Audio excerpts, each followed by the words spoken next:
目計劃，下節咪錄咗。有一日，我媽媽執咗啲果實返嚟，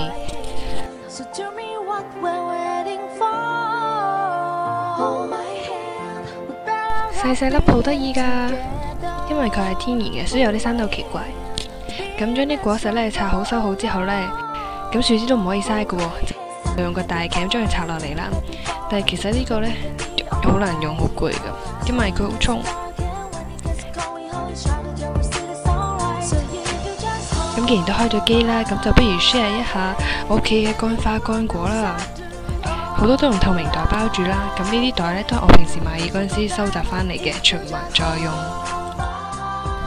首先登場嘅呢，就係松果啦，係咪好熟口面呢？好有聖誕氣氛啊呢。咁呢一隻都係松果嚟嘅，因為松樹呢就真係有好多種，咁佢哋每隻果實都有少少唔同，但係共通點呢都係有瓣嘅。咁呢一隻呢就生滿刺噶啦，好吉手噶。呢一隻同大松果好似，不過佢嘅瓣好薄，所以佢就唔同種嚟嘅。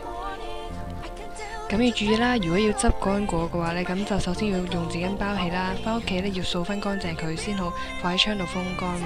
因為呢，佢跌落嚟嗰陣時係有濕氣，如果你就咁就包住嘅話呢，有機會發毛嘅，或者因為咁抌咗成包。噔噔，到橡果啦，哈哈，會唔會人分唔到松果同橡果呢？橡果呢就係龍貓入面嗰啲果實啦。呢一粒頂帽係真嘅，但係果實係假嘅，黐上去嘅。會唔會諗起冰河世紀呢？橡果嘅共通點呢都係有頂帽啦，有啲我淨係拎走咗頂帽，有啲小樹枝咁。呢兩個真係超得意，係南瓜乾啊！裏面啲肉刮走咗之後呢，就剩翻個殼曬乾佢咁樣。雖然我仲未捨得用啦，但我覺得就咁擺喺屋企咁樣都好得意，好似西瓜仔。我唔記得咗呢隻係咩果啦，就係開咗瓣之後呢，佢熟咗會爆啲果實出嚟咁樣。呢個啡色嘅係喺我屋企附近商場嗰個樹下面執嘅。呢個就係桃花嘅枝啦。咁有一年我竟然屋企咁細都買咗棵桃花返嚟，跟住呢就剪咗啲枝佢啦。呢個係鳥巢，係咪好得意呢？係買㗎，唔係自己整㗎，可以喺屋企咁當擺設，好靚。咁呢個係小木片啦，喺啲勞作店度買嘅。咁有啲呢大片好貴嘅，所以就係買咗啲細嘅嚟玩啫。好啦，到乾花啦，呢啲呢都係喺手作店度買嘅，本來就一包包好咗噶啦，但係勁貴咯，實細包10幾蚊。呢啲係別忘我，有紫色同藍色，花都壓扁晒啦。呢個係玫瑰花乾、紅莓同埋紫莓，唔係食得嗰啲水果。